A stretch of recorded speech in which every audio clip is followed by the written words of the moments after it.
Hey Scrubs, it's Retro, and this could be the next episode of our Minutemen Supremacy. So last episode we got stuck in with the Depravity questline. We got ambushed, imprisoned, fought off some gunners, met some new friends. We have Illyrios and Eden with us. We're going to go, and there's Concord. We're going to go and attack a gunner outpost up here, as they have a weapon stash that we need to get for our people, and find out why the gunners are so damn powerful at the moment. Also, they were name dropping that Preston's a bit of an arsehole. They seem to find him responsible for the attack at Quincy. So far that's unfounded, but what we have noticed with Preston is that his management style of talking people down and things like that doesn't really work, doesn't translate very well to the Wasteland.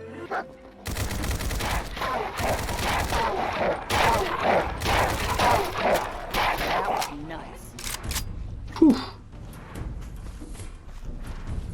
Huh? Yeah? Damn, I was hoping she'd join up. So where the windmill is, that's where the lift is. That's going to take us up there. We can fight those fuckers. Shit, we're not very well covered here, are we?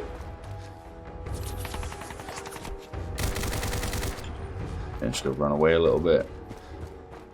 Now's a good time to show you the armor set that I've built. Flannel and shirt, looks awesome.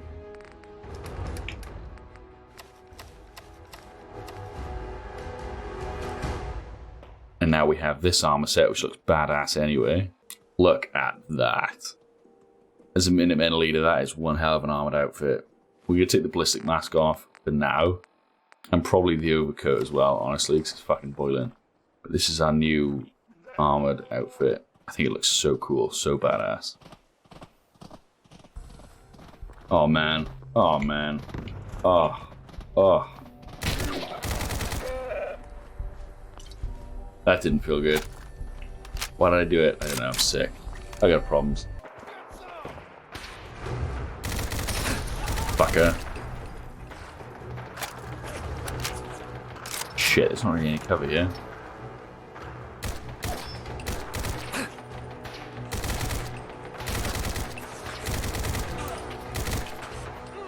Get him, son.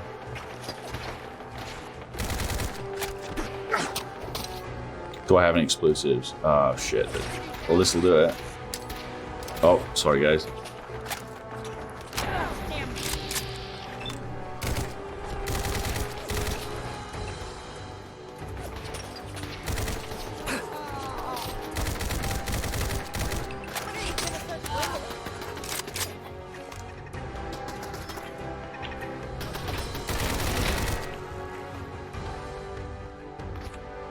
Has he got a handoff? No. Oh, fucking hell. Illyrios. Animal.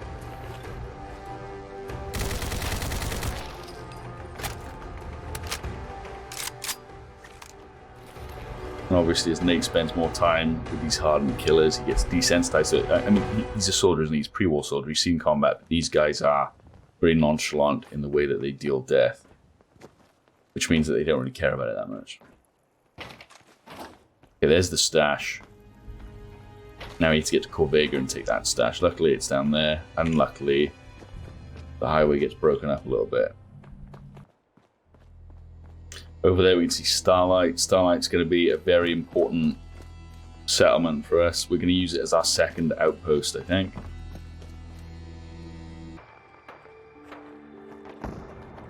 So what seems to be the problem here? Speak to her. We're closed. You can thank that poison cellar outside for that. Why? What's going on? Wolfgang thinks I owe him money. I say he got my son Patrick hooked on chems and cheated him out of our savings. Look, I've been in a shootout before, and I don't like our odds. You for hire? I've got 100 caps if you help us get rid of that chem pusher.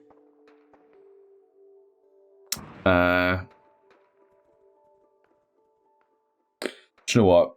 Nate's a father, and he's going to sympathize with her. And also, there's no law out here, is there? So we're just going to take care of this ourselves. He's a scumbag. He's a drug dealer. All right, Trudy. I'll get rid of him. Thank you. I'll back you up from here. Go get him. You picked the wrong man. Knock, knock. The farmer's staying off.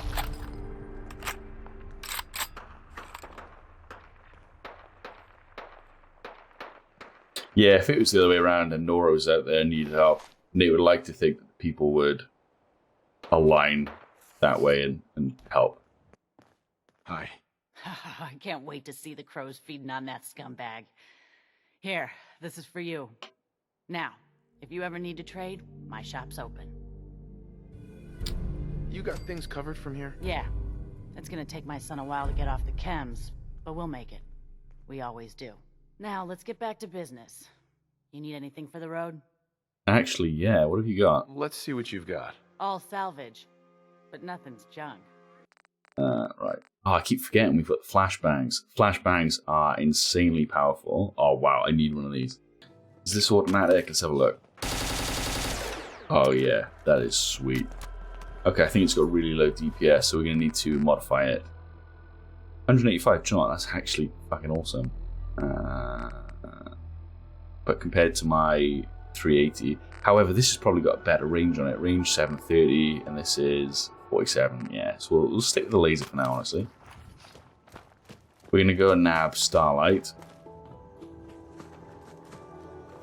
Holy fuck, rib alert. Yep. Instant regret. Get over there, boys. And girls. Nice. Inclusive. And that's that.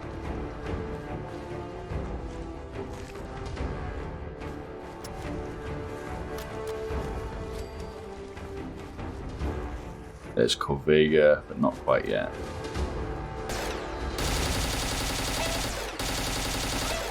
Some say overkill. I would say pre-cooking chicken. Holy fuck. Look at these. The boys are out tonight, huh?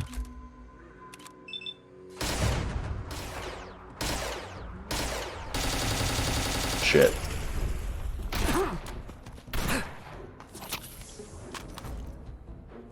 God, hilarious. This is fucking terrifying.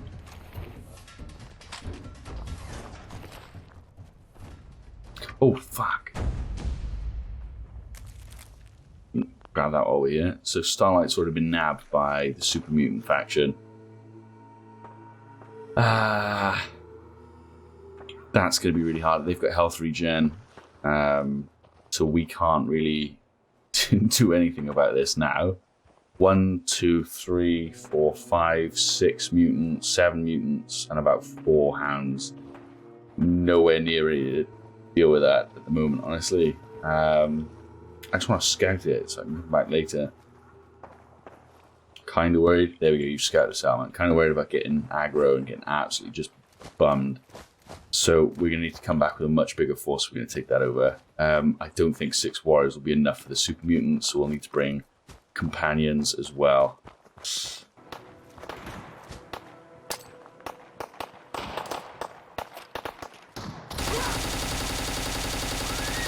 Oh man, this thing's good.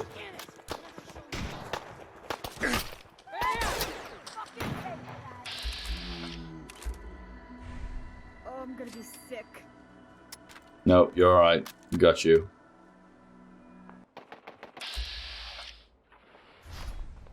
I know that there are just people just getting stuck in this class. Okay, here we go. Oh, so good.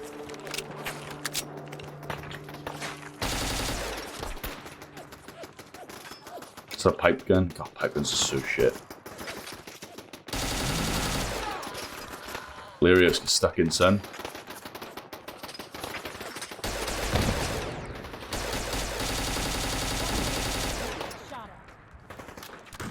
Damn it! Why Oof. did you think you were gonna?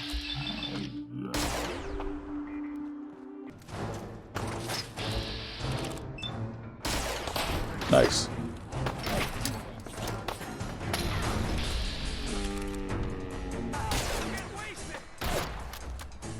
This armor that we've got on is absolutely insane.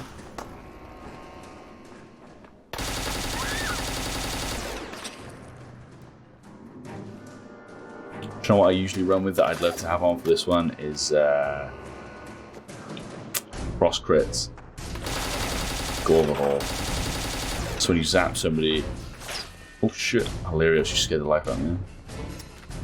I might also remove the combat music.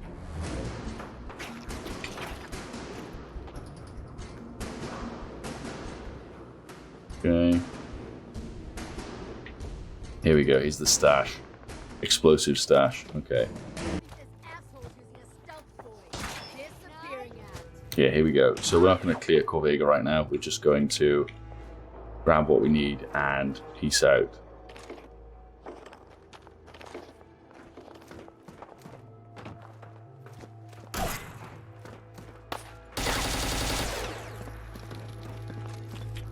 This thing's putting out really decent damage.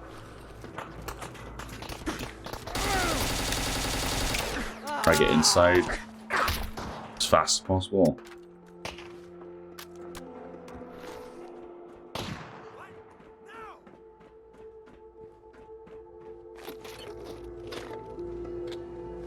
There we go, we've got all 3 stashes.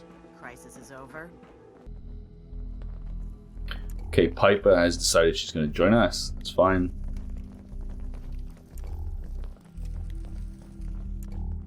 Let's report back to Murphy.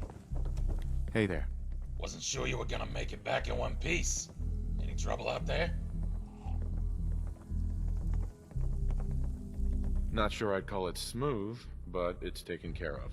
Hey, anyone you can walk away from. Here, got you a little something for the trouble. Let me know when you're ready for the next job. Any news on your side? Just been cleaning things up here from the raid.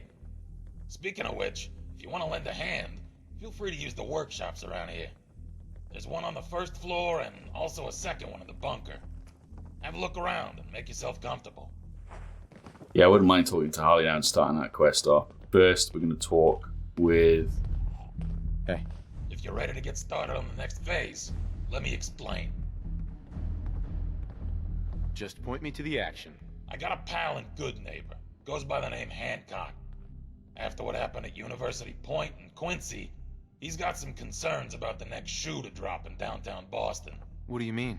Every urban area has pressure points, centers of gravity that hold a region's economy together. Take out the pressure points, and it inflicts a disproportionate amount of economic pain. Trade suffers, supply chains stop moving, and eventually people start going hungry. The fabric of society starts to crumble. The Institute knows this, so do the Gunners. It's not hard to guess what their next targets might be.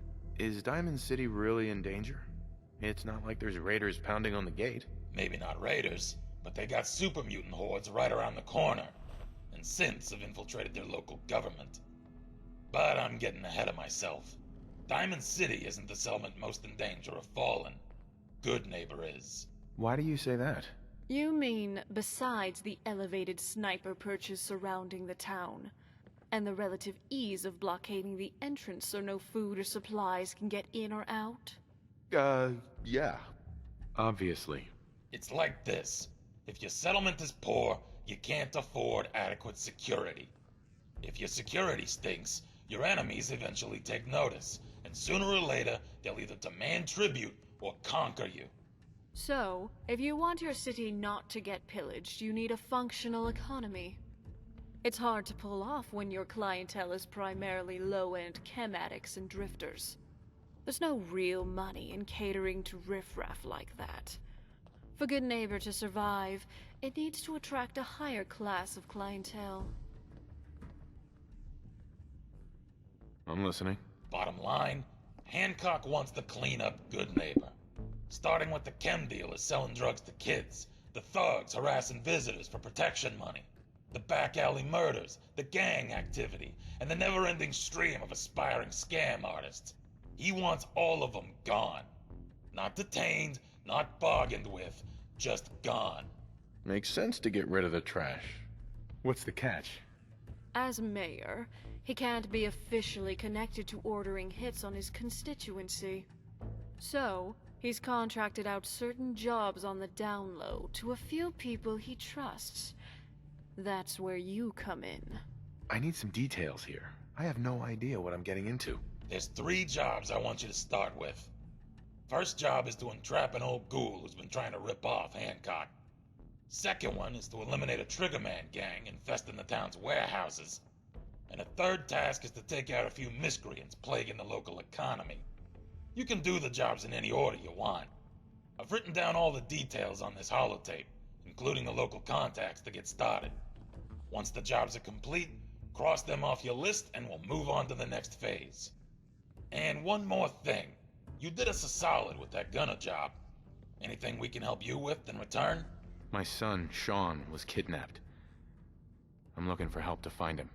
Man, sorry to hear that. Can you describe how he got kidnapped? We were in a vault when it happened. Vault 111.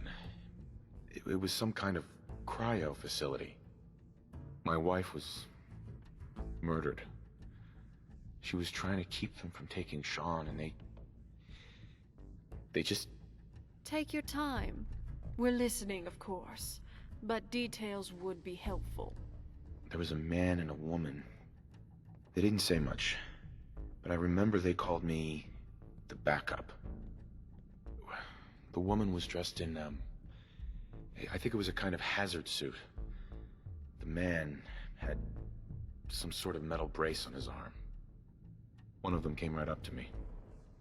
Bald head, scar across his left eye. I'll never forget that voice. Low and rough, like sandpaper across your face. You didn't happen to get a name, did you? I might have. Everything was foggy. Yeah, I kinda figured. So Vault 111 was a cryo facility? That's crazy. I headed up there once, but it was sealed shut. They had us cryogenically frozen in these pods, but something malfunctioned. The man who killed my wife, he had a handgun. I didn't get a clear look at it, but that sound. Rather traumatic, I suppose. So, no name, but the killer had a bald head, scar, gravelly voice, and likely a rep for doing shady jobs. Sounds a bit like a local merc named Kellogg. Somewhat nasty character. Rumor is he had a place in Diamond City, but there's something else. Please, tell me what you know. Fuck, this is a tough one. I shouldn't be sharing this, but it's your kid we're talking about. Look, check the desk in my room. There's a holotape in there. Might have some answers you're looking for. A holotape? What's on it? Tough to explain. You need to see it for yourself. But the gist is, back in Quincy, when Stella's mom was bleeding out in my arms, the last thing she told me was to pull a holotape out of her cargo pants pocket. Not the type of thing you expect to hear in someone's dying words. I asked her why, but didn't get an answer. She just whispered to show it to Stella when she was old enough. And just like that, she was gone. Took a while before I could bring myself to read what was on the tape. Part of me wishes I hadn't. I appreciate you telling me all of this. I know it's difficult. Just promise me that whatever happens, you don't mention a word of this to Stella. She doesn't know, and that's the way it's gotta stay for now. You have my word. And hey, good luck out there. Okay. We're gonna go upstairs straight away and read his holotape. That's not the fucking way out.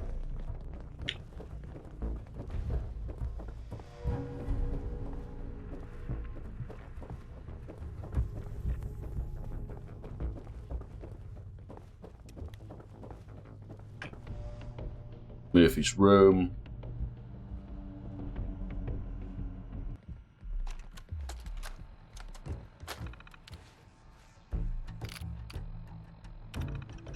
Conrad Kellogg. Written down, the name looks almost alien. Are those characters jumbled together in that particular order me? Connie, my mother would squeal when it was time for dinner. Others would mock me because other than my grandfather, I'd never encountered another man named Connie. Connie was a girl's name. They didn't end up mocking me for long. Youth was cut short by the NCR as I received invaluable lessons in shrapnel, shotguns, and shamelessness. I tore at my assignments with insane zeal. Vault 111. Something about that kid hit me like a ton of bricks. I was supposed to kill him and let my assistant extract his DNA right there in the vault, in a clean environment, they said. Come back, drop off the DNA, and have a nice little rest until the next assignment. Instead, it all went balls up. Or I lost my balls. Or something about balls. Fuck knows what I'm even talking about. Still rattled, still second guessing my second guesses. This when I'd already been with the Institute for a while. I should probably go back and talk about how that happened first. How I got all the way across this country without being part of the Brotherhood. The deal I made with these people. But I can't get this out of my head, not right now.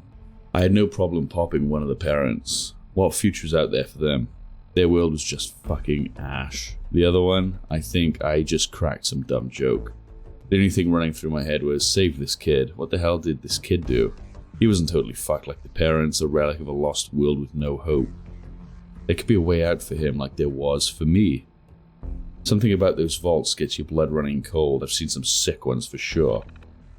Seeing those frozen clumps of cells, something in me snapped. So I brought Sean back and I gave him to the Institute. It's the only time I disobeyed direct orders in this fashion. I was debriefed for days. But I told them the truth. What else was there to say? How could you lie to them? I knew what toys they had. I used them myself when I needed answers. So I told it to them like it was. Finally, it seemed to sink in. It would be okay. It would all be okay. For me, for Sean, for the Institute. Cybernetics. Received another round of cybernetic implants earlier this week. I've been in excruciating agony since. This is the first time I'm capable of writing. Can't remember what day the operation was on. I want to say Monday. Having trouble urinating, having trouble digesting, having trouble breathing. The side effects from the drugs they pump me full of to prevent my body going into shock. They're seemingly compounding. No way to be comfortable. Always something. Always something. Always for the Institute. A higher purpose, they said. Another calling. A new way of living. A new crock of shit. I start thinking maybe I should reserve a little part of my brain all for myself. Some place where I can think. I mean, I'm almost 100 years old. Trouble sleeping. Getting to sleep is continuing to be a struggle. The same few scenes keep replaying in my head as my mind races. Nothing seems to do much for it. I end up pacing or making excuses to go out for stupid, dangerous reasons. Something to stop the mind racing. Something to stop those same few obsessive thoughts. They tell me it's the side effects from the procedures, but I know it's the side effects from what I've been doing. What I've done. I can't blame them for ordering me. I followed the orders. I knew they were wrong half the time, but was comfortable with the setup. Can't make excuses. So I can't sleep as a result. Petty complaint considering the amount of people who aren't alive because of me. Mother showed me the way, and for that, I was grateful. No way but what you make of it. Man, machine, machine to man, whatever you wanted to call it. The gears turning and the circuits pulsing with life, and keeping that life alive year after year. I'm as old as the ghouls and look 5 times fresher. The Institute offered to grow my hair back, but fuck it. It's all that's left of my character. Of me. Except those racing thoughts, of course. There may be a way to deal with those. I'll get into it in another entry. Judy, July 4th. I feel like some smug raider piece of shit bragging about helping a friend lose his virginity, but somehow, after all these years, out of nowhere, right after a routine job doing another DE-32 mission, I met Judy. Didn't get a last name, didn't need one. Okay, I called her Jacqueline once by accident. Fuck, at least I didn't call her by my wife's name. I'd have to explain that I'd had a wife and it would have ruined everything. Who the hell wants to fuck a guy who's just spent 2 hours moaning about his dead wife and fighting back tears while blubbering, "Mary," over and over? Hideous. At a certain point I'd have to explain I swore revenge and actually got it. It's even harder to comfort a man bragging about murdering a bunch of assassins. Surprised everything still works after all those operations. Surprised I still cared, but I did. Absolutely hilarious, really. It was special, one of the only days that have stuck out. It's a living. Most of them deserve it, of course. I'm not special in that regard. I've been like everyone else out here, killing those in the way of living, staying alive, all the cliches. But unlike most everyone out here, I'm Precision Instrument. I'm their instrument, the best operative they've got. Decade upon decade of experience, all those thoughts connected at the same time in the same second, all at once, all running together. Hard to describe what's going on when your thoughts are augmented with electronics. I don't have the words to describe it, I have the numbers. And the numbers keep getting higher. Kills, missions, sleepless nights, year after year after year. The only thing that will protect you in this world is that gun in your hand. I saw a grim cartoon one time when I was out on a run. A man is in a pile of garbage, utterly disheveled and filthy. Cartoon bubble says, "It's a living." It is a living. University Point. Not how I wanted it to go down. Another one of those days I know I'll disassemble and reassemble in my head for years to come. It started pretty normal. Crisp fall sunlight with a sharp chill in the air. The assignment wasn't exactly to forge a new path for man and machine working side by side in perfect harmony. No, it was kill everyone, retrieve the tech. Man would take the machines, and it was fine by me. Nothing complicated about it. Satisfying plumbing, pure craftsmanship. Blood splattering against a window. The glass shatters and embeds itself in some poor idiot's face. Bodies keep going down. Institute rifles melting human skin again and again. Guy screaming, "Castin, get down!" as this girl was utterly torn apart. The look on his face didn't last long. He joined her a few seconds later. A horrible smell of burning flesh filling the nostril.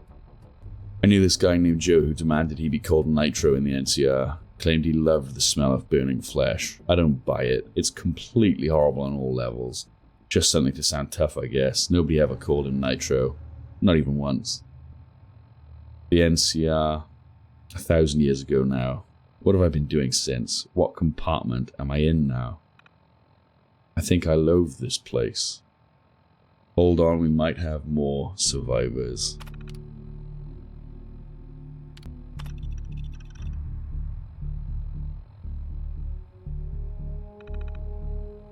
Sweetie, if you're reading this, it means I never got the chance to tell you. A million apologies will never make up for that, or for me not being there to watch you grow up. But you deserve the truth. Regardless of what he did.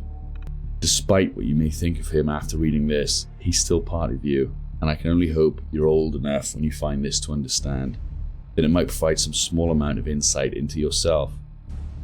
Your father and I, our time together was beautiful but short. I'm sorry to say that he never knew you, nor did I know of his past, or the things he was capable of. But you should know that when it came to you, he had a choice. That day in University Point when we lost our home, it was your father who saved us. He found us hiding, shivering and terrified. His eyes met mine, and then yours. He paused briefly, pondered, gazed back at you, and realized it was his own eyes staring back at him. We nodded to each other, and he directed us to safety. I gave him a goodbye hug, and as I did, I felt something in his back armor pocket. I don't remember why, maybe it was just instinct. But I grabbed it, and now you're reading it. That was the last we saw of each other. I don't expect you to forgive me or to forgive him. All I'm offering you is the truth. Know that I'll always love you, and that when it mattered most, he did too. Mum.